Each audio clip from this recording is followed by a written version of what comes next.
Pastor, doesn't science disprove the Bible? Isn't Genesis just a fairy tale? Is God for real? Did he really create everything in 6 literal days? Didn't God just use the Big Bang? Why is there death and suffering? Do you really believe the Bible? Didn't man evolve from apes? For answers to these questions and more, stand by for Believing the Bible. Welcome to Believing the Bible. This is Scott Lane with Terry Reed, Dr. Daniel Harris, and Ed Salzadell, all directors at the San Antonio Bible-Based Science Association. We are here to reassure you you can believe the Bible from the very first verse. We're going to talk about Lucy at 50. If you don't know who Lucy is, I'm not talking about the Lucy Show.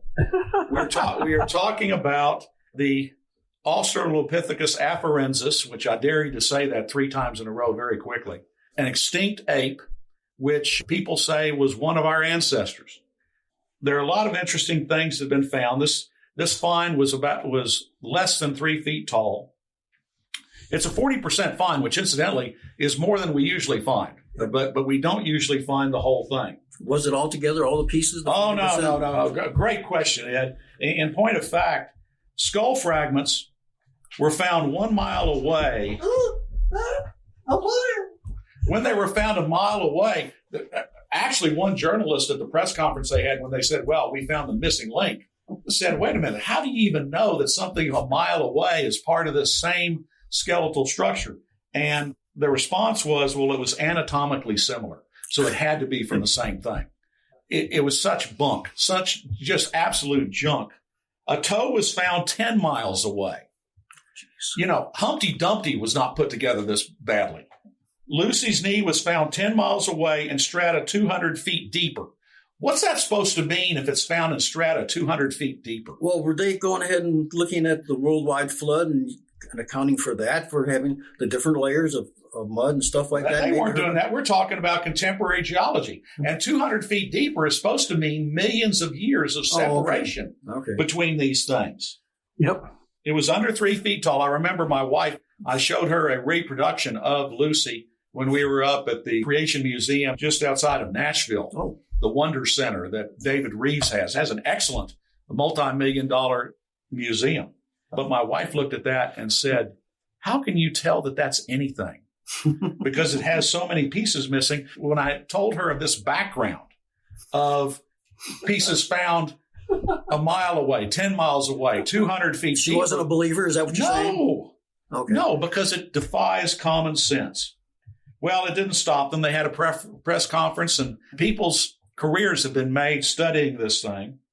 It has been touted as an upright Australopithecine with no snout. Now, an interesting thing about a gibbon, which is what this thing may have been related to, is when a gibbon is born, it has no snout for the first 3 years. But then after that, it grows one. So we could simply be looking at a youthful gibbon. Now, their 3.5 million year dating does not jive with the evolutionary timescale.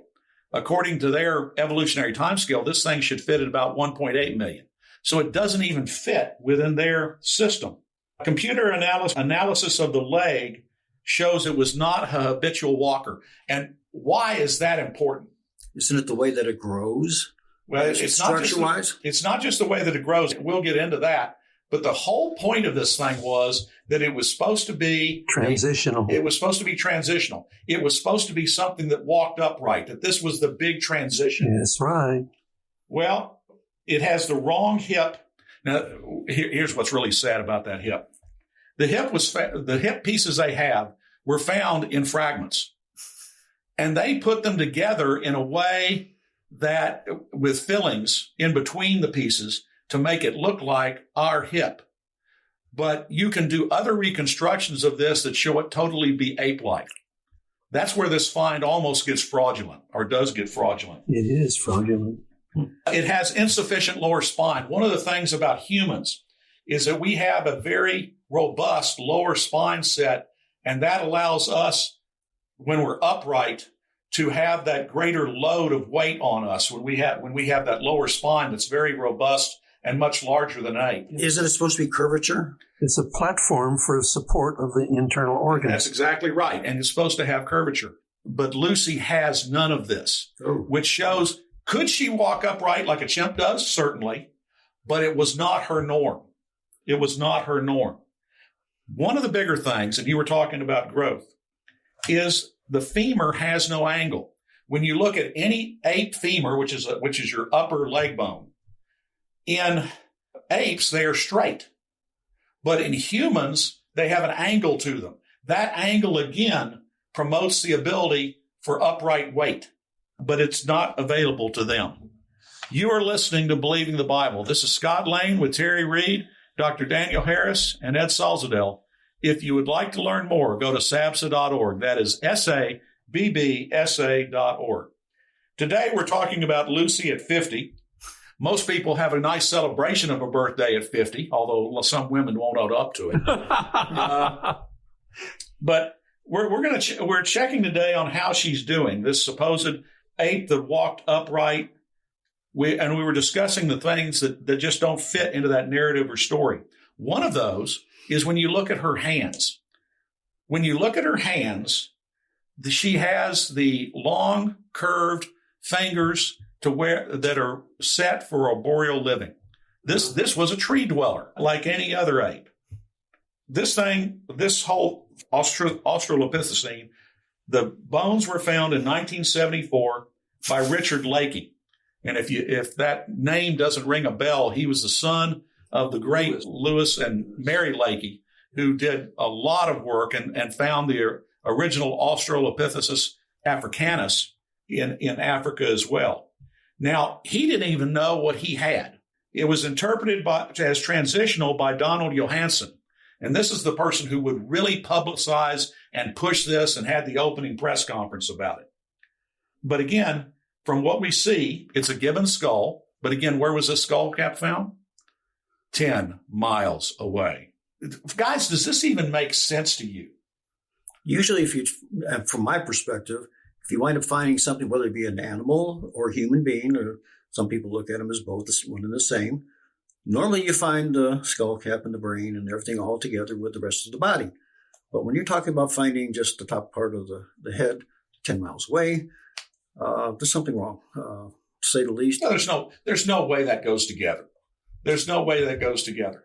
Well, with all the objections that we've cited, computer analysis that the thing was not a normal upright walker, a find that just does not fit in anything but an extinct ape, why has it lasted 50 years in museums? Because they haven't found something better to replace it. That's exactly the rule. The rule is the invention of the finders will survive as long as it takes for them to find something better to replace it. Uh-huh. That's one of the things I point up when I do a Missing Links presentation is I show, well, one of the early ones was Eugene Dubois in 1891 and Java Man. That's right. And that made his career for 30 years before it became fairly clear that the thing was nothing but a giant gibbon. So the thing was debunked with about 30 years later. The same thing came true with Nebraska Man. Nebraska Man, they only found a tooth and made a drawing of the whole guy. 10 years later, they found a jaw there from a pig. The tooth fit perfectly within the jaw, showing the thing was only an extinct pig.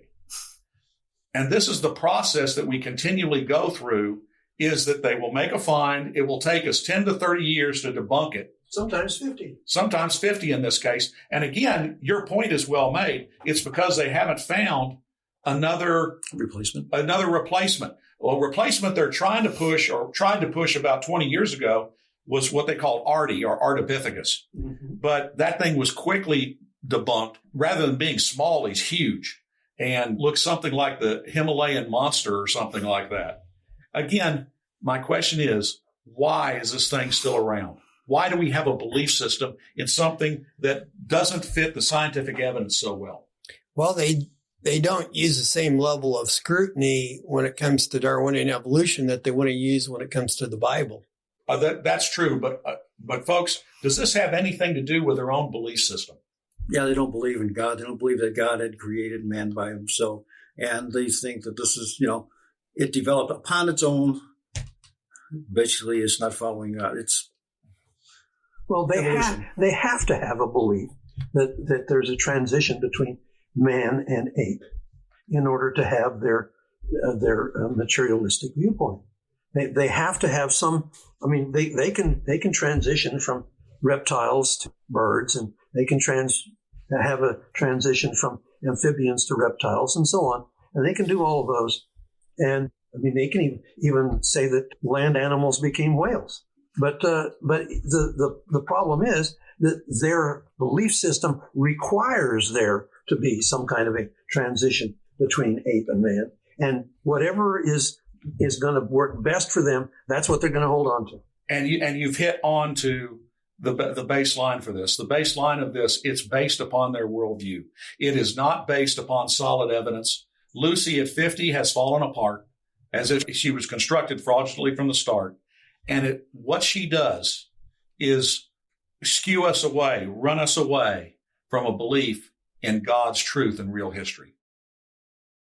Believing the Bible now has a new way you can support our ministry and get some great gifts. For a donation of $10 or more, we will email you a copy of Repetition in the Bible by Jack Cassione, which shows the Bible to be a self-proving document and shows God's protection of His Word over the ages. For a donation of $25 or more, we will also mail you a copy of Scott Lane's book, What If God Wrote the Bible, showing 6 things we should find in the world and in the Bible if God is the author of the Bible. To get these great gifts, send your check or money order to SABSA at 7620 Avery, Live Oak, Texas 78233. That's SABBSA at 7620 Avery Road, Live Oak, Texas 78233. This information for ordering is also on our contact page at sabsa.org. Information for creation events in our area are on our website's calendar page. For more information or to schedule a presentation, go to sabsa.org or call 210-599-7240. When you go to our website, you can click on a link to our newsletter. Our website has a link for contact information on which you can order our newsletter to be emailed to you, or you can call us. Also go to whyshouldyoubelieve.com. That is Terry's website containing articles looking at current day issues from a biblical perspective. SABSA meets the second Tuesday of each month at 7 p.m. We are now meeting at Faith Lutheran Church just south of the corner of Jones Maltzberger and Thousand Oaks. There you will find biblical apologetics and creation science teaching found nowhere else in Bexar County, as well as the availability of books and videos on these important subjects. If you missed any part of this show, you can listen to the show anytime by going to the AM 630 KSLR, the Word in South Texas website. Click on KSLR Podcast, scroll down until you find Believing the Bible. Please join us again next Saturday for Believing the Bible. I'm Scott Lane, and for Terry Reed, Dr. Carl Williams, and Ed Salzwell, thanks for listening. And we hope you found today a reason to believe the Bible.